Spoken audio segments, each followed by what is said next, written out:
And for the first time, and maybe it was COVID smacking me on the back of the head, but for the first time, I feel a sense of, I think it's hope. I haven't really experienced this in rather a long time, but the notion that you're looking around and 90% of the people who are just trying to get by are doing okay. Even the stupid governments are doing the right thing.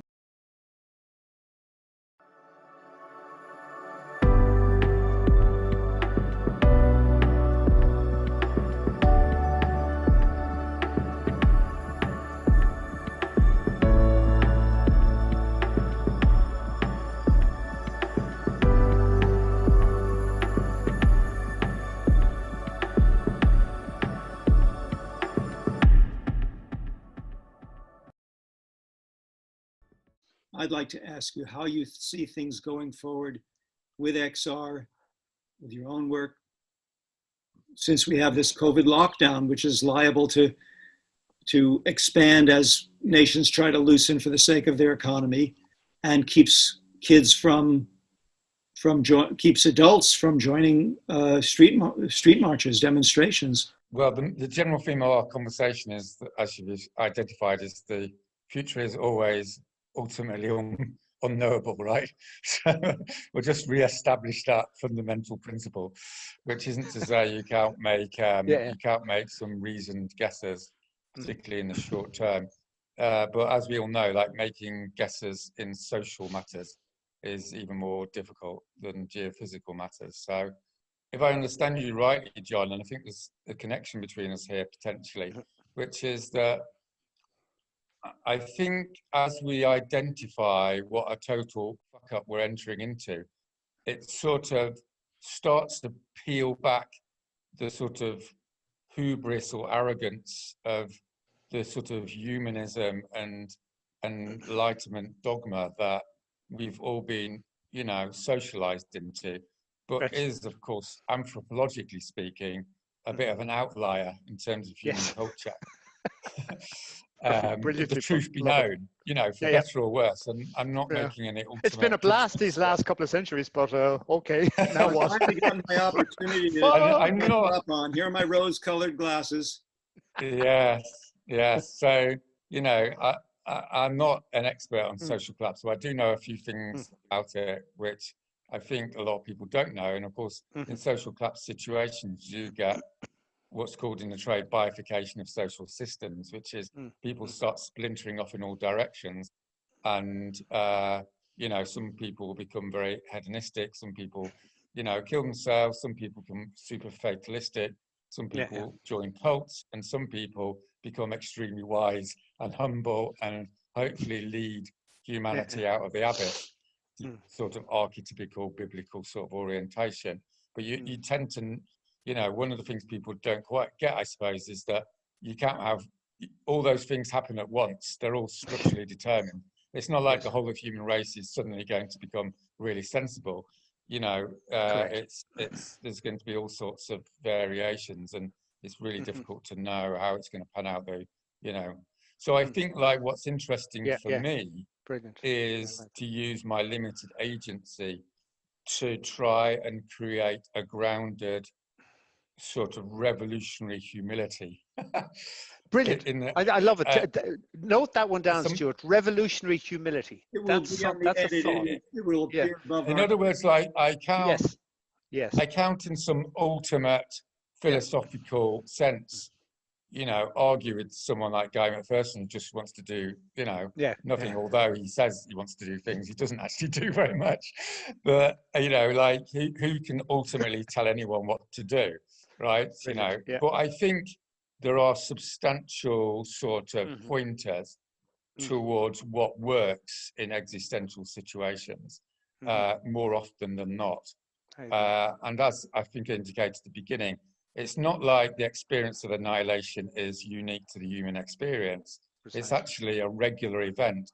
And there's lots of myths and rules of thumb and cultural adaptations that are used to, either accommodate yourself to annihilation and or to avoid it. Yes. And I think it's funny because you're bang on there. Sorry, I just want to interrupt because I mean, the last interview I did with Stuart was on the COVID and the fact of the retreat, you know. And I mean, okay, wow. So the earth is currently telling us it can do 7% a year, even if we don't like it. And but everyone's saying we got to get back to normal.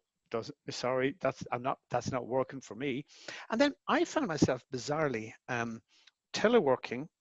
I've got four pretty grown children, so and there's boyfriends and girlfriends as well, and so but I'm in a nice house. I got some space, and I'm sitting there, and we're kind of teleworking away together. And something has happened that a family that should have been exploded has somehow become nuclear in a kind of bizarre way, with all sorts of rejigging of relationships and some very heavy personal soul searching on the part of this, you know, 20th century brutal, silly, useless Irish man of a dad, and it's been strangely wonderful. Now I've been very privileged. I've had space. I've had my family, but then again, my scope of action has been massively reduced, and I'm thinking, who do I really admire around here? Those little girls and boys who are actually sitting at the checkouts and giving me my food, the people who stand politely in the queues in Belgium, you know, waiting for that one person to go in and do the grocery shopping. We've got some space to take the dogs for a walk in the park. What else do I need here? And I'm thinking, it'd be great to keep the sewers on and possibly the internet. Apart from that, where else would I be going with this? And this has been imposed on me. I didn't invent this. You know, I would never have proposed this. And I'm thinking, whoa, there's something pretty cool about this. And for the first time, and maybe it was COVID smacking me on the back of the head, but for the first time, I feel a sense of. I think it's hope. I haven't really experienced this in rather a long time, but the notion that you're looking around and 90% of the people who are just trying to get by are doing okay. Even the stupid governments are doing the right thing in the sense of putting money into people's accounts. How do they stop? You can argue that at this stage, Western Europe, the economy is 75% social. It's socialist at this stage, because all the kind of everyone's getting kind of, roughly speaking, the same 1,200 euros plonked into everyone's account who's been made redundant. When are they going back? In the US, it's in the US. Yeah, no, it's just coming to an end. But again, as Roger was saying, things are going to break in all sorts of different ways. And I'm looking around me and thinking, there's something to be. I hate the notion of understanding, because understanding is Sisyphus standing under a rock, standing under understanding. We don't understand. Maybe the time has come to live, to breathe, to shepherd one another, and not to understand. If the 5 or 6 of us suddenly understood everything now, would it make a difference? What's interesting, John, and I haven't met you before, Yeah. but I could have predicted this, is that people that are ruthless enough to see reality for what it is, actually are reasonably cheerful. Yes. Yeah. And I think what it is Very good. is, yes. you know, and I'm a sort of social observer, you know, sociologist if you want. I mean, I'm not trying to oversell myself, but that's broadly what I do. And I think this is quite an interesting phenomenon, that when you get social stress or social disruption, you get a far greater diversity of orientations. And what we've had for 30 years, I sort of feel what we've had for 30 years is a form of totalitarianism, you know, spiritually and materially and politically and socially. Everyone's, it's obviously people haven't been shot in gulags or something in the Western world, but we've had an enormous reduction of philosophical and life philosophical diversity. You know, everyone's been pushed into this individualism career thing, you know, sit at night, watch you know, Netflix, have your 2 kids, you know, go to the hospital when something's tricky. Don't think about death. Don't think about anything too tricky, right? And it's got, you know, I'm not necessarily knocking it. It's, you know, there's lots of worse systems in the world. Got us here. But the point is, now what? Yeah. The point is I sort of feel like we're in 1962 or something, and in 6 years' time we're going to be in 68. You know, like Yeah. you remember 62, it's a bit Brilliant. like everyone, Yeah, you know, yeah, no yeah, disrespect to Stuart, but everyone was wearing ties. No one talked about sex and drugs were off the agenda, right? And I sort of feel that in 6 years' time, everything's going to be bonkers. it's Everyone's gonna. going to be cracking up, or at least 5 or Yeah, 10% of the population are. And I nice. think this is what COVID's doing. Is Yep, yep, COVID's like, yep. you know, it's not going to scale yet. We're still in the beat Yep. generation, as it were. Like Yeah. me and you are sort of those old poets in the 1950s who are sort of, Ginsburg, you know, Ginsburg. the wilderness type Yeah, people, you know. yeah, And but we're going to be like yeah, the trailblazers for the whole diversity yeah, of moral and political and spiritual sort of stuff that's going to get rediscovered. I think that what I'm trying to say, Stuart, is I think the main issue here is character development amongst the activist community. And there's different ways of constructing this. But what I'm trying to say is, and as a sociologist of radical change, one of the things that I identify is people become more successful at radical change to the extent that they don't care whether they're going to be successful or not. And this is a central paradox. Right? You know, it's like the more you think about it, the more it does your head in, because you go around in circles. Because I'm, you know, spend all my time thinking about how to be effective. But, you know, you realize that the more you try to be effective, less effective you are. And there's, you know, there's similarities in different social spheres brilliant. as well. So what I'm interested in so much as I'm a leader figure without sounding too pompous, is to try and say to people that want to change the world, the last thing you're going to be able to do in terms of change the world is if you're trying to do it. What you need to focus on is what it is to be a sort of good person. In other words, we have to return to various systems of virtue ethics. And I'm not just saying that because it happens to be an act of faith, as it were, for me, but I'm also saying as a sociologist that people that don't get put off, in other words, people who aren't, which is why I don't really like your question, Stuart, right? Your question is sort of, let's work this out, you know, let's try and work out. If we do this, it comes back to John's idea of the arrogance of humanism. Let's work this out. You know, if we have a big thing in September and then that happens, you know, like it's all bollocks, right? We don't know. What we do know is I'm over this shit and I'm going to go out in September, throw paint over government buildings and end up in prison, right? And who knows what's going to happen after that. That's the mentality that sort of brings down governments, if you see what I mean, where people forget about their self-interests. Everybody's out of work or scared of losing their job. The dollar buys a nickel's worth. Banks are going bust. Shopkeepers keep a gun under the counter. Punks are running wild in the street, and there's nobody anywhere who seems to know what to do, and there's no end to it. We know the air is unfit to breathe, and our food is unfit to eat. We sit watching our TVs while some local newscaster tells us that today we had 15 homicides and 63 violent crimes, as if that's the way it's supposed to be. We know things are bad, worse than bad. They're crazy. It's like everything everywhere is going crazy, so we don't go out anymore. We sit in the house, and slowly the world we're living in is getting smaller, and all we say is, please, at least leave us alone in our living rooms. Let me have my toaster and my TV and my steel-belted radios, and I won't say anything. Just leave us alone. Well, I'm not going to leave you alone. I want you to get mad. And just go for it. And I'm not making some ultimate case for it. You know, maybe it's a tricky idea. But that's what I'm trying to encourage when I talk to people. I mean, obviously, I tell them that they're fucked because of climate, right? People need to know that, you know. But the next step is to start understanding what it is to be human and what it is to be Irish or what it is to be a dad, you know, and reconnect with virtue ethics orientations. You see what I mean? I mean, one of the things, I'm going to do a speech in Wales next week, and I'm going to say, when the socialists in the Welsh valleys went off to fight Franco in the Spanish Civil War, and there's research on this, right?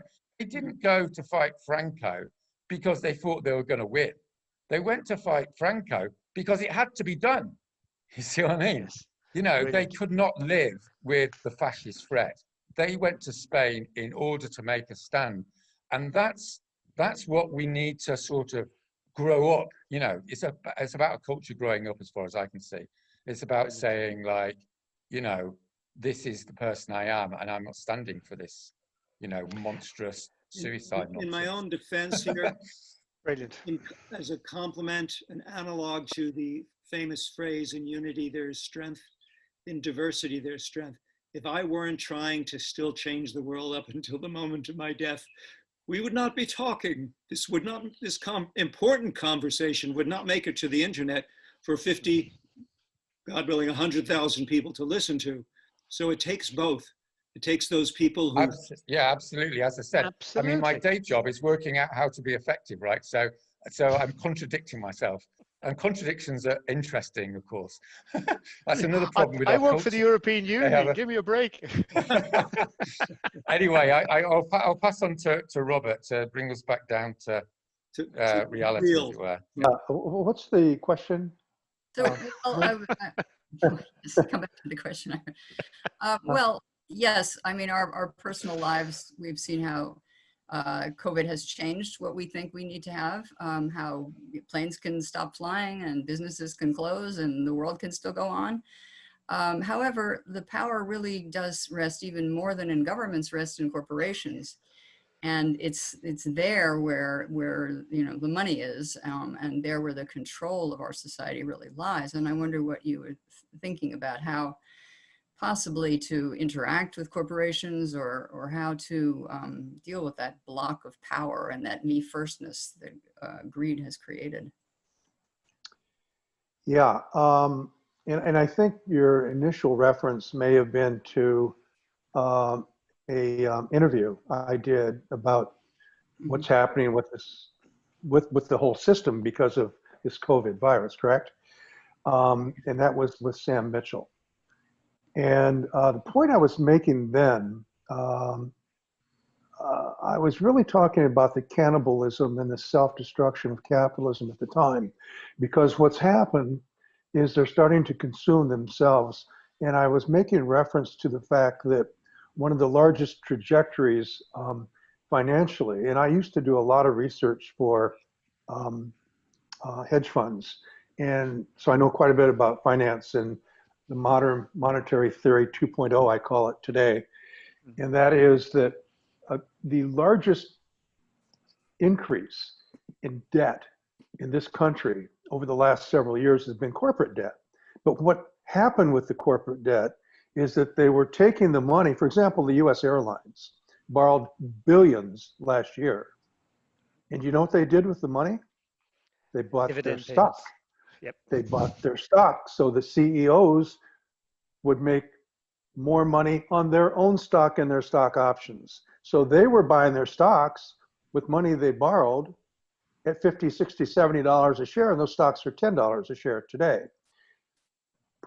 That interview dealt with the financial ramifications of the COVID disaster we've got on our hands. So this modern monetary theory 2.0 that we're living under now is to literally find the biggest fire hose you can find and spray all the money you can find all over the planet. And this is a whole new scenario that I don't think is going to rescue what I thought was going to be the demise of our current capitalistic system. And I still think that's coming. I think they're cannibalizing themselves. And that's one of the ways they were doing it. And it comes back and haunts them in time.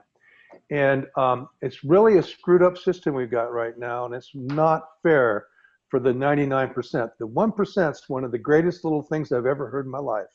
It tells a huge story. 1% tells a huge story. And it's an exaggeration because it's probably 0.1 or 0.01%. Well, soon, you know, Stuart, soon we know from some numbers that very shortly, two individuals will, and here's your exponential function at work, John. Very shortly, two individuals will own 50% of the assets of the world. It's not going to take long. 50%. Jeff Bezos and who else? The guy in Mexico. What's his name? Yeah, I know the fella who owns that. Yeah. Carlos. That's it. Carlos. But you know, I mean, that's where it's already down to 6 people now own I don't know how much. So is that kind of a quasi-totalitarianism? Yeah, it is. Yeah, Roger, you're right. We've been living under totalitarianism ever since Reagan and Thatcher decided to embrace Milton Friedman's neoliberal concept that he wrote a paper about in 1951. And the whole world glommed onto it in terms of the monetary interest, starting with Reagan and Thatcher. And here we go. It's a monetary, capitalistic, totalitarian form that we've got. And the corporations control the whole thing, plain and simple. And the politicians are their pawns. Roger, did you want to? Yeah. Well, I get invited onto these like sort of left-wing chats, as I call them, right? And you know, I have a particular take on this. And sorry to come in again, but I think this is important. Please. Is that society is not the same as geophysics, right? Geophysics is set. Society is understood through social constructions, and those social constructions are always like related to what they're pointed. It's like a circular system. And what I'm trying to say is that when you say we are pawns of the corporate system, like that's part of the corporate system to believe that we're pawns, if you see what I mean. That's a central element to it. And this is what you might call a non-materialistic analysis of social systems, which is that it only exists because we believe it, right? Social systems are totally functional only because of belief systems, and those belief systems can change. And historically, they change very rapidly. And once those belief systems change, it doesn't matter how many noughts you've got on your computer screen behind the figure, right? The whole thing can go. And so like when we allow ourselves to get pulled into the materialistic defeatism of the left, we basically haven't got an avenue. It's like an excuse for inaction. It's like these people control everything. No, they don't. They control everything because we believe they control everything. That's it.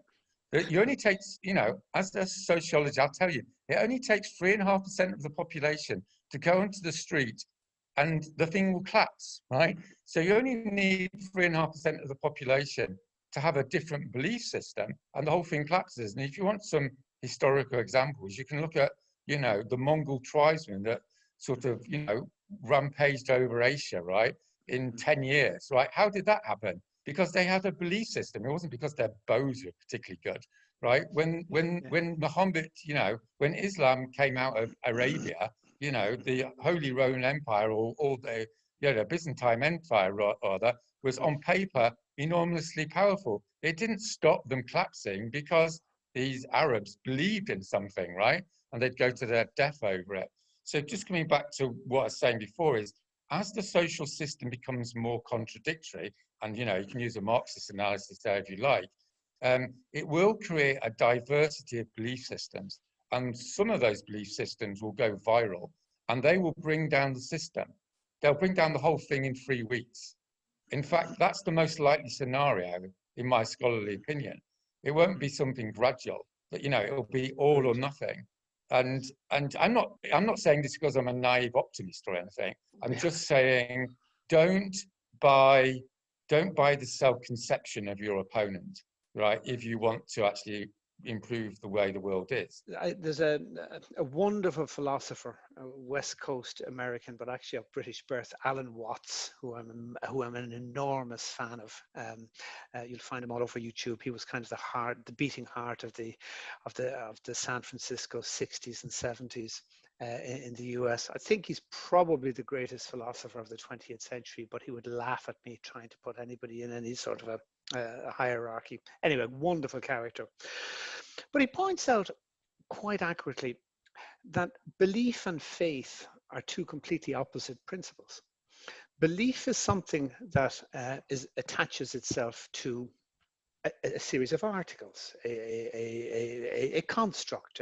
You know, I believe in. I still remember as a small Catholic boy growing up in Ireland, I was supposed to believe in one holy Catholic and Apostolic Church, and there's a whole ream of things that we were supposed to believe in. I didn't know what they were, but so a belief system is this belief system, as Roger was saying. Faith, on the other hand, is something completely different. It is a recognition of the way things are, and a confidence to deal with them as they unfold. It's a completely different thing. You have faith that this is the way it is. This is the way I handle it. I'm now much less interested, sorry, Dale, in the notions of, oh, bloody capitalists, Jeff Bezos or whoever, or the European Commission or the bloody Brexiteers. All of these are symptoms of something far, far deeper that's happening, of a current that Roger's getting very close to pinning down, that may have echoes in the 19th century and so on and so forth. And it's something about a deep acknowledgement of the way things are, and a confidence to face them the way they are, not hamstrung by belief systems, but confident in our place in this universe and how we will handle it. And as I say, we stop believing in Jeff Bezos, he disappears. Blake used to say, we become what we behold. Don't behold them. Yeah, and I think, an interesting data point here, just in case people think we're just waffling on. We are just waffling on, but it's great fun. Is Extinction Rebellion, right? Extinction Rebellion. My analysis of Extinction Rebellion was it was an act of faith, as you've just defined it, right? Not in some narrow religious thing. It's not like we're all Catholics or something, but in the sense that we had an idea of what to do, what was going on, and what to do about it, which wasn't negotiable and wasn't open to sort of, short-term analysis, as you might say. So, the classic example is calling the name Extinction Rebellion, right? I mean, it's interesting. It might be interesting for you to know that this caused enormous discord, right? Everyone thinks now it's a fantastic name, right? But at the time, people were going, "Are you joking? No one wants to rebel. Extinction, who wants to know about extinction? This is just a nightmare name. We've got to change it. We've got to be positive. We've got to try and fit in, and, a bunch of us are just going, no, we're going extinct. We need to rebel. Fuck it. That's what we're going to call ourselves, right? And if it stays with 15 people in a cafe in Bristol, then so be it, And I remember going to people, so Roger, what are you up to? And I was going, I'm organising a rebellion against the British government. And as soon as I said it, I was expecting people to go, what a twat, And of course, interestingly enough, it was an emperor without the clothes moment, wasn't it? Because people suddenly went, actually, Roger, that's a really good idea. And 200,000 people suddenly came out of the closet. Where's my army? And said, actually, that's what we want. So, this is what I'm trying to say in terms of undermining the sort of defeatist, poor me, Trump and the corporations rule the world. So subliminally, we can't do anything, so we can only be miserable on YouTube sort of culture, right? Not going to happen. No, no, sir. Believe, take a leap of faith, and who knows? It could be wrong, but it's leap of faith that's going to bring down the evil, dare I say it. So, John, I wanted to put a plug in for your mention of Alan Watts as maybe one of the finest philosophers of the 20th century. And people on the West Coast in the United States can tune in to Pacifica Radio every Sunday morning at 8 o'clock and listen to him carry on for 1 hour. I do it every Sunday without miss. That unreal? It's like There's going a to a synchronicity, religious man. sermon somewhere. He is one of the most amazing people I've ever encountered in my entire life. Agreed. And I think it's really fascinating that you bring up Alan Watts. It's just to make a hat trick that Alan Watts was a major influence on me in my early 20s. So maybe we should all confess that we're all part of an Alan Watts cult or something. Oh, yes. And, this is so cool. and everyone can blame it on Alan Watts that we're so weird. But, there you go. That's great. I want to quote the famous 21st century philosopher Yoda. Try there is not, only do there is. That's good. Listen.